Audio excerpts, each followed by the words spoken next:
This is Dr. Charles from NexGenEsis Healthcare. This is phase 1 of lumbar spine stabilization. One thing that is very important to watch out for at this stage is anything that increases the compressive forces on your low back, which means any type of weight-bearing exercises is not recommended. In the first phase, we will go focus on 2 muscle groups, and it's going to be your abdominals and also your glutes. Now, before I go over the muscle groups, one very important motion that you need to familiarize yourself with and get really good at is called a pelvic tilt. Now, your pelvis is a bowl, right? And it is able to tilt one of 2 ways this way. So if I'll demonstrate. Now, your pelvis can tilt this way, right? Where your butt is sticking out and this low back is arching. This movement right here, this position right here, it doesn't matter what you're doing, whether you're exercising or going about your day, this is something you need to avoid. Instead, what we need to focus on is the opposite action, where we tilt the pelvis the opposite way, where it kind of flattens the low back out. Now, the reason why your abdominals is so important in pretty much any activity that you do, and especially for low back stabilization, is because the abdominals attach onto the front end of that pelvic bowl, your pubic bone. So what this is able to do is when this contracts, it pulls the pelvis from the front, allowing the pelvis to tilt this way. So you'll notice when you stand there and all you do is just tighten the abs, you'll notice your pelvis tilting forward this way. So the stronger this gets, the more it is able to stabilize the low back this way. The glutes are a huge part of that as well. 2 exercises that I like to go over. First one,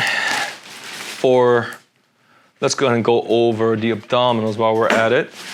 So if you would kind of imagine that there's a walnut or something like that underneath the swell of your back. So I just mentioned to you that your abdominals are able to pull your pelvis from the front and tilt the pelvis this way. So what you want to do is tighten your abs, the muscles in your abs, right? When you tighten this as hard as you can, what you'll notice, without you even thinking about it, your pelvis will tilt and your low back will flatten against the table. Imagine there's a walnut there and you're trying to crush that walnut by tightening this thing.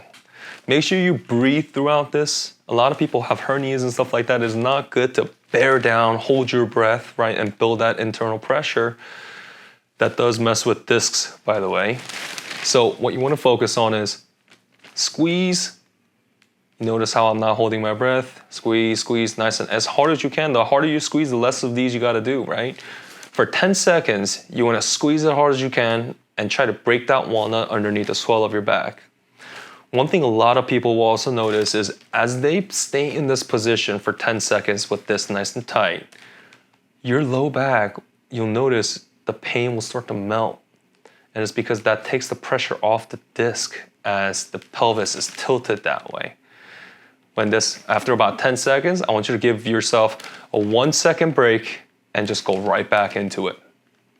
What you're looking for is your abdominals to activate as much as you can, get your brain good at activating the muscle, and hopefully you feel some burn here, right? So for those of you who have stronger abdominals, I will go over something here in a second, but this pelvic tilt motion is essential for low back health. I need you to be very good at tilting your pelvis this way and flattening the low back down.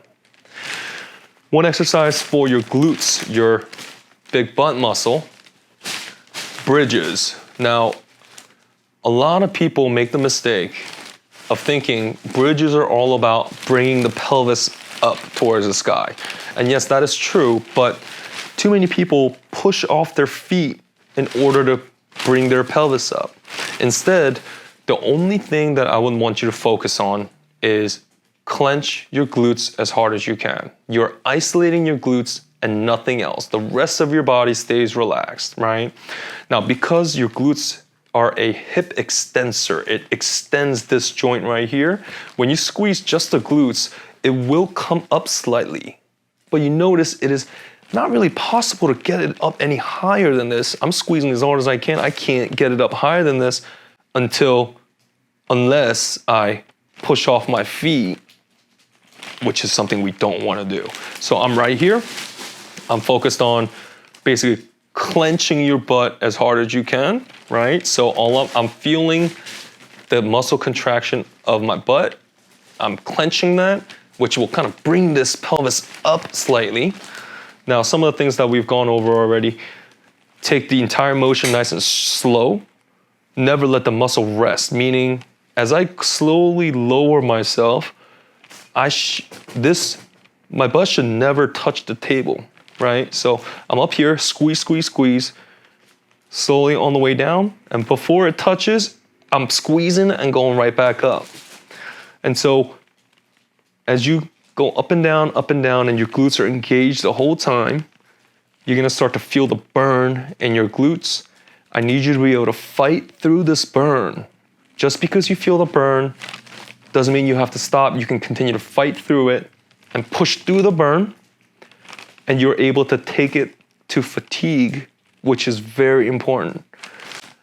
It'll get to a point where you're squeezing and your butt is burning so bad and you're starting to shake. It's difficult to get up there.